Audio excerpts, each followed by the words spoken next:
News 26ന്റെ അതിഥിക്കൊപ്പം പരിപാടിയിലേക്ക് ഹൃദയപൂർവ്വം സ്വാഗതം.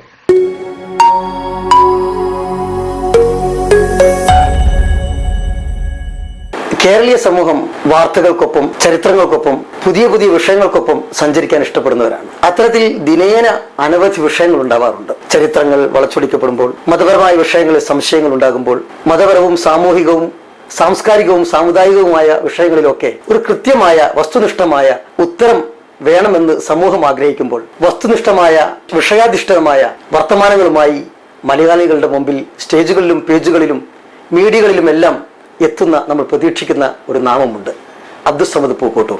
ന്യൂസ് 26ന്റെ അതിഥിക്കൊപ്പം എന്ന പരിപാടിയിൽ ഇന്ന് നമ്മോടൊപ്പം ചേരുന്നത് അബ്ദുസ്സമദ് പൂക്കോട്ടൂരാണ്. സ്നേഹപൂർവ്വം സ്വാഗതം ചെയ്യുന്നു. ഇപ്പോൾ വളരെയേറെ ചർച്ചകൾ ഇങ്ങനെ കൊടുമ്പിരിക്കൊള്ളുന്നൊരു സമയമാണ്.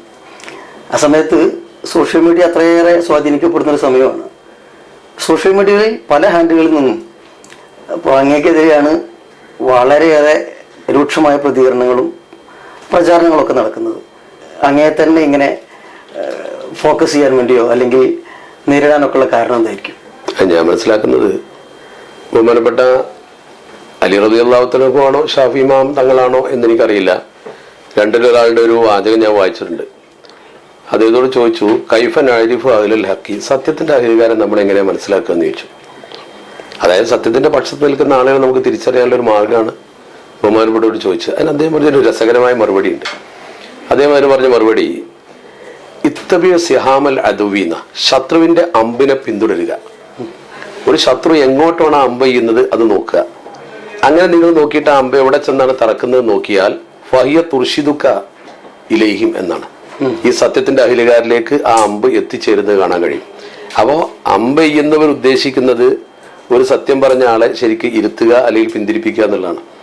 ആ വാചകം ഒരു പൊതുവായ തത്വമല്ലെങ്കിലും വളരെ രസകരമായ ഒരു വാചകമായിരിക്കും എന്നും അതുണ്ട്. അതാണ് എനിക്കതിനെ കുറിച്ച് പറയാറുള്ളൂ. ഞാനിതിന് മറുപടി പറയാറുമില്ല, അത് വിശദീകരിക്കാറുമില്ല.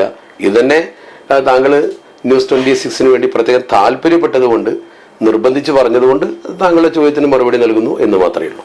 പക്ഷെ അങ്ങേക്കെതിരെയുള്ള ഈ പ്രചരണങ്ങൾ പലപ്പോഴും അവാസ്തവമായിട്ടുള്ള പല കാര്യങ്ങളും വെച്ചുകൊണ്ട് വ്യാപകമായി പ്രചരിപ്പിച്ചുകൊണ്ടിരിക്കുന്നുണ്ട്. അങ്ങ് പ്രസംഗത്തിനിടയിൽ ഒക്കെ ആളുകളെ തെറ്റിദ്ധരിപ്പിക്കാൻ വേണ്ടി കള്ളം പറയുന്നു എന്നൊക്കെ സൂചിപ്പിക്കുന്നുണ്ട്. കഴിഞ്ഞ ജാമ്യ സമ്മേളനത്തോടനുബന്ധിച്ചുകൊണ്ട് പ്രസംഗിച്ച പൂക്കോയത്തങ്ങളുടെ തർക്കലിടൽ വിഷയവുമായി ബന്ധപ്പെട്ടൊക്കെ അതില്ലാത്തതായിരുന്നു, അത് ചരിത്രത്തെ വളച്ചൊടിച്ചതായിരുന്നു എന്നൊക്കെയുള്ള വ്യാപകമായ പ്രചണ്ഡമായ പ്രചാരണങ്ങളാണ് പല ഇടത്തും കണ്ടുകൊണ്ടിരിക്കുന്നത്. അങ്ങനെ കുറേ വിഷയങ്ങൾ ഇപ്പോൾ സ്ഥിരമായി അങ്ങ് പ്രസംഗത്തിനിടയിലും മറ്റുമൊക്കെ ഇടവണ്ണപ്പാറ വിഷയ പ്രസംഗത്തിലും ഒക്കെ ആയിട്ട് പല കാര്യങ്ങളും അവാസ്തവമായി പറയുന്നു എന്നൊരു പ്രചരണം നടക്കുന്നുണ്ട്. അതിനെക്കുറിച്ച് എന്താണ് പറയാനുള്ളത്? അതും ഞാൻ നേരത്തെ പറഞ്ഞ പോലെ ഒരു അസ്ത്രമാണ്. അതായത് ജാമ്യയിലെ ആ പശ്ചാത്തലം ആദ്യം മനസ്സിലാക്കണം. അന്ന് ജാമ്യയിൽ ഒരു പ്രത്യേക സാഹചര്യം നിലനിൽക്കുന്നുണ്ട് എന്ന് താങ്കൾക്കും അറിയാം. അന്ന് പത്രത്തിൽ ജാമ്യയുടെ ആ ഗേറ്റിന്റെ ഫോട്ടോ വന്നപ്പോൾ പൂക്കോയത്തങ്ങളുടെ ആ പേര് ബ്ലർ ചെയ്തു എന്നൊക്കെയുള്ള ഞാനൊന്നും എന്റെ പ്രശ്നത്തിൽ പരാമർശിച്ചിട്ടില്ല. അതേസമയത്ത് ബഹുമാനപ്പെട്ട പാണക്കാട് കുടുംബത്തിന് മോശം വരുത്തുന്ന രീതിയിൽ പൂക്കോയത്തങ്ങളൊരു വിധേയ സ്ഥാപനത്തിന് തറക്കല്ലിട്ടു എന്ന ഒരു ചർച്ച നടക്കുന്നുണ്ട്. അതില് ലേഖനത്തെക്കുറിച്ചോ ലേഖനം എഴുതിയവരെ കുറിച്ചോ ഒന്നും ഞാൻ പരാമർശിച്ചിട്ടില്ല. എന്നോട് ഉത്തരവാദപ്പെട്ട ചില ആളുകൾ ഇതു സംബന്ധമായ ഒരു ക്ലാരിഫിക്കേഷൻ വേണം എന്ന് നിർബന്ധമായി ആവശ്യപ്പെട്ടു. ഉത്തരവാദപ്പെട്ടവരെന്ന് പറഞ്ഞാൽ ആ കുടുംബത്തിലെ തന്നെ പ്രമുഖർ തന്നെ, അവരുമായി ബന്ധപ്പെട്ടവരെ സ്നേഹിക്കുന്ന ആളുകൾ. ആ ഒരു സാഹചര്യത്തിൽ ഞാൻ അതിനെക്കുറിച്ച് നേരത്തെ എനിക്ക് ഈ വിഷയത്തെക്കുറിച്ച് നന്നായി അറിയാം. കാരണം ഇവരൊക്കെ പറയുന്ന ഈ സംഭവത്തിന് യാതൊരു അടിസ്ഥാനവും ഇല്ല. കാരണം പൂക്കോയത്തങ്ങൾ അങ്ങനെ ഒരു വിധേയി സ്ഥാപനത്തിന് തറക്കല്ലിട്ടു എന്നത് വാസ്തവമാണെങ്കിൽ ഇക്കാലം അത്രയുമുള്ള ജാമ്യയുടെ സമ്മേളനങ്ങളിൽ പുറത്തിറക്കിയ അൽമുനിർ സമ്മേളന സോനിയർ അതിൽ അങ്ങനെ ഒരു പരാമർശം ഇക്കാലം അത്രയും നമ്മൾ കണ്ടിട്ടില്ല. പിന്നെ ജമാഅത്തെ ഇസ്ലാമിയുടെ സ്ഥാപനത്തിന് തറക്കല്ലിട്ടു എന്നാണ് പറയുന്നത്. ജമാഅത്തെ ഇസ്ലാമിയുമായി കൊമ്പ് കോർത്ത് നിൽക്കുന്ന ഒരു സമയത്ത് നാട്ടിക മൂസൗലി അവിടെ പ്രസംഗിച്ചിട്ടുണ്ട്. ശത്രുതാ മനോഭാവത്തോടു കൂടി മുസ്ലിം ലീഗും ആ സംഘടനയും തമ്മിൽ നിൽക്കുന്ന ഒരു സമയം ഉണ്ടായിരുന്നു. ഇന്നത്തെ അവസ്ഥ രാഷ്ട്രീയ സാഹചര്യങ്ങൾക്ക് മാറ്റം വരാമല്ലോ. അവിടെ നാട്ടിക മൂസമൊലി പ്രസംഗിച്ചിട്ട് പോലും ആ തരത്തിലുള്ള ഒരു പരാമർശം അദ്ദേഹം നടത്തിയതായി നമ്മൾ കേട്ടിട്ടില്ല. നടത്തേണ്ട സന്ദർഭം ഉണ്ടായിരുന്നു. മറ്റൊന്ന്, ജാമ്യയിൽ ക്ലാസ് എടുക്കുന്ന ഒരുപാട് ഉസ്താദുമാര്, കളമ്പാടി ഉസ്താദ്, അതുപോലെ പല പ്രമുഖരായ പണ്ഡിതന്മാർ, കൊട്ടുമല ഉസ്താദ്, അവരൊന്നും ആധികാരികമായി ഇങ്ങനെ ഒരു ചരിത്രം എവിടെയും പ്രസംഗിച്ചതായിട്ട് ഒരു രേഖയില്ല, എഴുത്തുമില്ല. ആരോ പറഞ്ഞു, കോട്ടുമല ഉസ്താദ് ഒരിക്കൽ ക്ലാസ്സിൽ പറഞ്ഞിട്ടുണ്ട്, അത് ആ ക്ലാസ്സിൽ തന്നെ നിൽക്കുന്ന മറ്റൊരാൾ നിഷേധിക്കുകയും ചെയ്തു. ഇതാണ് ഇതിന്റെ പശ്ചാത്തലം. അപ്പൊ അങ്ങനെ ഒരു വസ്തുത, വിധയി പ്രസ്ഥാനത്തിന് ബഹുമാനപ്പെട്ട തങ്ങൾ തറക്കല്ലിട്ടു എന്ന ഒരു വസ്തുത ഉണ്ടോ എന്ന് ഞാൻ ഉത്തരവാദപ്പെട്ട പഴയകാല ഉസ്താദുമാരോടൊക്കെ നേരത്തെ അന്വേഷിച്ചിരുന്നു. അതിന് സാഹചര്യമുണ്ട്, ഞാൻ പറയാം. അവരാരും അങ്ങനെ ഒരു സംഭവം ഓർക്കുന്നില്ല, ആ പ്രദേശത്തുകാർ പറയുന്നില്ല. അങ്ങനെ ഒരു സംഭവത്തിന് ഒരു സാക്ഷി യഥാർത്ഥത്തിൽ നമുക്ക് വിശ്വാസയോഗ്യമായ ഒരു സാക്ഷി വരികയാണെങ്കിൽ തീർച്ചയായും ഞാനത് അംഗീകരിക്കും. ഇതാണ് അതിന്റെ വസ്തുത. പക്ഷേ സമസ്തയുടേത് തന്നെ, സമസ്തയുള്ള ജമിഅത്തുൽ ഉലമയുടെ സമസ്തയും പാണക്കാട് സയ്യിദ് കുടുംബവും എന്ന ഈ സുവനീറിൽ അങ്ങനെ തറക്കല്ലിട്ടു എന്നാണ് പറയുന്നത്. അത് എങ്ങനെയാണ് ഇതിൽ വന്നത്, ഇവർക്ക് എങ്ങനെയാണ് വിവരം ലഭിച്ചത് എന്നുള്ളതിനെ കുറിച്ചാണ് ആളുകൾക്ക് കൺഫ്യൂഷൻ ഉണ്ടാകുന്നു. ഒരു കൺഫ്യൂഷൻ ഇപ്പോൾ അങ്ങനെയൊക്കെ ആക്ഷേപിക്കുന്ന ആളുകൾ ആ കൺഫ്യൂഷൻ ഉണ്ടാക്കാൻ പരമാവധി ശ്രമിക്കുന്നുണ്ട്. എന്താണ് ഇതിന്റെ വാസ്തവം? അങ്ങോട്ട് തരൂ, ഞാൻ പറഞ്ഞുതരാം. ഇതിൽ ഈ സംഭവം, ഇതില് യഥാർത്ഥത്തിൽ ഇതിന്റെ പത്രാധിപ സമിതിയിൽ ഞാൻ അംഗമാണ്, പ്രസിദ്ധീകരണ സമിതിയിൽ ഞാനുണ്ട്. തന്നെയുമല്ല, ഇതിൽ വന്നത് എങ്ങനെയാണെന്നും ഞാൻ കൃത്യമായി പറയാം. പക്ഷേ ആ സന്ദർഭത്തിൽ അത് നമ്മൾ വിശദീകരിക്കാതിരിക്കുന്നതിന്റെ കാരണം, ഒരു വ്യക്തിയെ നമ്മൾ മരണശേഷം അദ്ദേഹത്തെ നമ്മൾ ഇതിൽ പരാമർശിക്കേണ്ട കാര്യമില്ല. ഇത് തയ്യാറാക്കുന്നതിൽ മുഖ്യ പങ്കുവഹിച്ചത് സമസ്തയുടെ പഴയകാല മാനേജർ പണങ്ങോട് അബൂബക്കർ സാഹിബാണ്. അദ്ദേഹമാണ് ഇത് എഴുതി ചേർത്തിട്ടുള്ളത്. നിങ്ങൾക്ക് ഇത് വായിക്കാം. ഇത് വായിച്ചാൽ ഒരു വ്യത്യാസവും ഇല്ലാത്ത രീതിയിൽ അദ്ദേഹം കോട്ടുമല ഉസ്താദിനെ കുറിച്ച് എഴുതിയ പുസ്തകമാണിത്. ഈ പുസ്തകവും ഇതും തയ്യാറാക്കുന്ന ഏതാണ്ട് ഒരേ സമയത്താണ്, ശിഹാബ് തങ്ങൾ മരണപ്പെട്ടതിന് ശേഷം. ബഹുമാനപ്പെട്ട സയ്യിദ് മുഹമ്മദ് അലി ശിഹാബ് തങ്ങൾ മരണപ്പെട്ടതിന് ശേഷം തയ്യാറാക്കുന്ന ഈ പുസ്തകത്തിൽ പണങ്ങോട് അബൂബക്കർ സാഹിബ് കോട്ടുമല ഉസ്താദിനെ കുറിച്ച് തയ്യാറാക്കുന്ന ഈ പുസ്തകത്തിൽ രണ്ടിലും പരിശോധിച്ചാൽ നമുക്ക് കാണാൻ കഴിയും. ഇത് 2009 തങ്ങൾ മരിക്കുന്നത് 2010 സംഭവം വരുന്നത്. ഈ പുസ്തകത്തിൽ അദ്ദേഹം എഴുതിയതും ഈ വരികളും തമ്മിൽ ഒരു അക്ഷരത്തിന് പോലും വ്യത്യാസമില്ല. എനിക്കിത് കൃത്യമായി അറിയാവുന്ന കാരണം, അദ്ദേഹം തന്റെ ഓഫീസിൽ വെച്ച്, അതായത് ചേളാരി ഓഫീസിന്റെ താഴത്ത് അദ്ദേഹത്തിന് റൂം ഉണ്ടായിരുന്നു. ഞാൻ പലപ്പോഴും അതുവഴി പല പ്രോഗ്രാമിനും പോകുന്ന സമയത്ത് അദ്ദേഹത്തിന്റെ അടുത്ത് കയറും, സൗഹൃദ സംഭാഷണം നടത്തും. ഞങ്ങൾ തമ്മിൽ നല്ല ബന്ധമായിരുന്നു. മാത്രമല്ല ഞാനൊരു പുസ്തക പ്രിയനാണ്. അദ്ദേഹത്തിന്റെ റൂമിൽ ഒരുപാട് പുസ്തകങ്ങൾ ഉണ്ടാവും. ചില പുസ്തകങ്ങൾ ഞാൻ വാങ്ങും, വായിക്കും, തിരിച്ചു കൊടുക്കും. അങ്ങനെ ഒരു ദിവസം ഞാൻ ചെല്ലുമ്പോൾ ഇതിന്റെ പണിപ്പുരയിലാണ് അദ്ദേഹം. അപ്പൊ അദ്ദേഹം ഈ സംഭവം, ഈ പുസ്തകം എഴുതി തയ്യാറാക്കുന്നുണ്ട്. ഇതും ആ സമയത്തിനാണ് ചെയ്യുന്നത്. അപ്പോ ഇത് അദ്ദേഹം ചെയ്തപ്പോൾ ഞാൻ ഈ സംഗതി, എനിക്ക് അദ്ദേഹത്തെ വായിക്കാൻ തന്നെ ഞാൻ വായിച്ചപ്പോൾ തന്നെ ഞാൻ അദ്ദേഹത്തിൽ ചോദിച്ചു, ഇതിന് ആധികാരികത ഉണ്ടോ എന്ന് ചോദിച്ചു. കാരണം അങ്ങനെ ചോദിക്കാൻ കാരണം, മുമ്പ് ഒരിക്കൽ ഒരു ചർച്ച നടക്കുമ്പോൾ ഇത് പറഞ്ഞപ്പോൾ അതിന് ആധികാരികത ഇല്ല എന്ന് പ്രമുഖരായ പണ്ഡിതന്മാർ പറഞ്ഞത് എനിക്ക് ഓർമ്മയുണ്ട്. അങ്ങനെ അദ്ദേഹം പറഞ്ഞു, ആധികാരികത എന്തിനാ, ആ ഉസ്താദ് പറഞ്ഞു, ആര് പറഞ്ഞു എന്ന് ചോദിച്ചു. ആര് പറഞ്ഞു എന്ന് ചോദിച്ചപ്പോൾ അദ്ദേഹത്തിന് കൃത്യമായി പറയാൻ കഴിയില്ല. അദ്ദേഹം പറഞ്ഞു, ഇനി എന്തൊക്കെയാണെങ്കിലും ശരി, ഒരു വിധേയി പ്രസ്ഥാനത്തിന് തങ്ങളെ തറക്കല്ലിടാൻ പോയി, അത് പിന്നീട് ആ സ്ഥാപനം അവിടെ പൊങ്ങിയില്ല എന്നുള്ളത് ഒരു കറാമത്തല്ലേ. കാരണം തങ്ങൾ തറക്കല്ലിട്ടു, അത് വിധേയി പ്രസ്ഥാനത്തിന്റെ സ്ഥാപനമാണെന്ന് അറിഞ്ഞപ്പോ തങ്ങൾ ഞാൻ ആ ബർക്കത്ത് പിൻവലിച്ചു എന്ന് പറഞ്ഞതോടുകൂടി അത് അവിടെ അവസാനിച്ചു. അങ്ങനെയാണെങ്കിൽ അത് കറാമത്തായിട്ട് നമുക്ക് ചേർത്തു ഞാൻ വിയോജിച്ചു. കാരണം ഒരു വലിയ കറാമത്തുള്ള വ്യക്തിയാണെങ്കിൽ ഇത്രയും ഒരു കാപ്പട്യത്തിന് വേണ്ടി അദ്ദേഹത്തിന്റെ മുമ്പിൽ ഒരാൾ വന്ന് ക്ഷണിക്കുമ്പോൾ തന്നെ അദ്ദേഹത്തിന് മുഖത്ത് നോക്കി മനസ്സിലാക്കാൻ കഴിയും. ഇൽമുൽ ഫറാസ്തർ ഒന്നുണ്ടല്ലോ, ഷംസുലമയ്ക്ക് അങ്ങനെ ആയിരുന്നല്ലോ.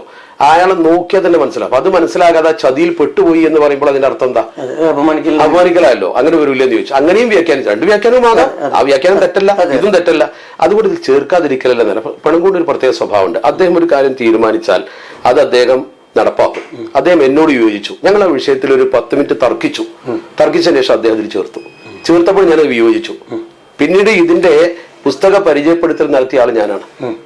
ഇത് പരിചയപ്പെടുത്തൽ, ഇതിന്റെ പ്രകാശന ചടങ്ങ് നടത്തിയ ഞാൻ ഈ വിഷയം പരാമർശിച്ചതേ ഇല്ല. എന്നോട് പലരും ഇതേക്കുറിച്ച് വിളിച്ചു ചോദിച്ചപ്പോൾ ഞാൻ ഇതിനൊരു തെളിവുമില്ല എന്ന് പറഞ്ഞിട്ടുണ്ട്. ഇനി ഞാനൊരു ചോദ്യം ചോദിക്കുന്നു. ഇത് 2010 സയ്യിദ് മുഹമ്മദ് അലി ശിഹാബ് തങ്ങൾ മരിക്കുന്നതിന്റെ മുമ്പ് പ്രസിദ്ധീകരിച്ച ഏതെങ്കിലും ഒരു പുസ്തകത്തില്, ഏതെങ്കിലും ഒരു സൊവനീറില്, ഏതെങ്കിലും ഒരു പ്രസംഗത്തില് ആധികാരികമായി ഈ സംഭവം ഇന്നയാണ് പറഞ്ഞിരിക്കുന്നത് തെളിയിക്കാൻ ഞാൻ വെല്ലുവിളിക്കുകയാണ്. അങ്ങനെ ഒരു സൊവനീർ കൊണ്ടുവന്ന് ശിഹാബ് തങ്ങൾ മരിക്കുന്നതിന് മുമ്പ് അങ്ങനെ ഞാൻ പറയാൻ കാരണം, ഇത് പ്രസിദ്ധീകരിച്ചതിന് ശേഷം വേറെ ചില പുസ്തകത്തിലേക്ക് ഇത് എടുത്തെഴുതിയിട്ടുണ്ട്. ഇതിനെ അവലംബിച്ചുകൊണ്ട് 2-3 പുസ്തകങ്ങൾ ഇറങ്ങിയിട്ടുണ്ട്. ഇതിന്റെ മുമ്പ് 2010 മുമ്പ് പ്രസിദ്ധീകരിച്ച ഏതെങ്കിലും ഒരു പ്രസിദ്ധീകരണത്തിൽ, ഇപ്പൊ സമസ്തയുടെ ഏറ്റവും വലിയ ഒരു പ്രസിദ്ധീകരണമാണ് നമ്മുടെ സുന്നി വോയിസും സുന്നി ടൈംസും ഒക്കെ, അങ്ങനെയുള്ള വല്ല പ്രസിദ്ധീകരണത്തിലോ ജാമ്യയിൽ നിന്ന് വന്ന പ്രസിദ്ധീകരണത്തിലോ അൽമുനീറിലോ ഇങ്ങനൊരു സംഭവം എന്തുകൊണ്ട് രേഖപ്പെടുത്തിയില്ല? പൂക്കോയത്തങ്ങളുടെ ചരിത്രം പലരും എഴുതിയിട്ടുണ്ട്, അതിലെന്തുകൊണ്ട് രേഖപ്പെടുത്തിയില്ല? അപ്പൊ ഇത് വന്നത്, ഈ സ്ഖലിതം വരാൻ കാരണം പണങ്ങോട് അബൂബക്കർ സാഹിബ് കേട്ടുകേൾവിക്കനുസരിച്ച്, വാമൊഴിക്കനുസരിച്ച് ഒരു സംഭവം എഴുതിയതാ. അന്നേ ഞാനത് വിയോജിച്ചു. കോട്ടുമല മാപ്പുസ്ലേരോട് വരെ ഈ ചരിത്രം ഒരിക്കൽ പണങ്ങോട് പറയുകയും അതൊരു കറാമത്തായിട്ട് നമുക്ക് വ്യാഖ്യാനിച്ചൂടെ എന്ന് പറഞ്ഞപ്പോ, ഈ തറക്കല്ലിട്ടു അത് പൊങ്ങിയില്ല എന്ന് പറയുമ്പോൾ അത് പ്ലസ് പോയിന്റ് ആയിക്കൂടെ എന്ന് ചോദിച്ചപ്പോൾ മാപ്പുസ്ലേരും അത് അംഗീകരിക്കുകയാണ് ചെയ്തത്. സത്യത്തിൽ ഞാൻ വിചാരിക്കുന്നത് തിരിച്ചാണ്. കാരണം സ്വാഭാവികമായും ഈ ആള് വരുമ്പോൾ അത് മനസ്സിലാക്കാൻ കഴിഞ്ഞില്ല, ഒരു ചതിയിൽ വീണു എന്നൊരു വ്യാഖ്യാനം വന്നാലോ? അതെ. തന്നെയുമല്ല, ആ പ്രദേശത്തെ പട്ടിക്കാട് പ്രദേശത്തെ പഴയകാല കാരണവന്മാരോട് ഇതേക്കുറിച്ച് അന്വേഷിക്കാൻ ഒരു ശ്രമം നടത്തി. ഒരു പഴയ കാരണവന്മാരും അങ്ങനെ ഒരു തറക്കല്ലിട്ട സംഭവം പറയുന്നില്ല. അതേസമയം ചർച്ചകൾ നടന്നിരിക്കാം എന്നല്ലാതെ. അതുകൊണ്ട് ഞാൻ ആ വിഷയം പറയുകയും അന്നത്തെ പത്രത്തിലെ ലേഖനത്തെ കുറിച്ചോ വ്യക്തികളെ കുറിച്ചോ ഒന്നും പരാമർശിക്കാതെ, അതും ഇതൊരു അന്ന് നിങ്ങൾക്കറിയാം ഒരു പ്രത്യേക സാഹചര്യവും കൂടിയുണ്ട്. കാരണം തങ്ങൾ കുടുംബത്തെ അപമാനിക്കാനും തങ്ങൾക്കെതിരെ തങ്ങൾക്ക് ആദ്യമായതിനെ പോസ്റ്റർ ഇടാമോ ആളുകൾ മത്സരിക്കുന്ന സമയം. ആ സന്ദർഭത്തിലാണ് ഇത് വരുന്നത്. അപ്പോൾ സ്വാഭാവികമായും അത് തങ്ങൾ കുടുംബത്തെ അപമാനിക്കാനുള്ള ശ്രമമായി വ്യാഖ്യാനിക്കപ്പെട്ടു. ആ വ്യാഖ്യാനിക്കപ്പെട്ടപ്പോൾ ഈ സത്യം എനിക്ക് തുറന്നു പറയേണ്ടി വന്നു.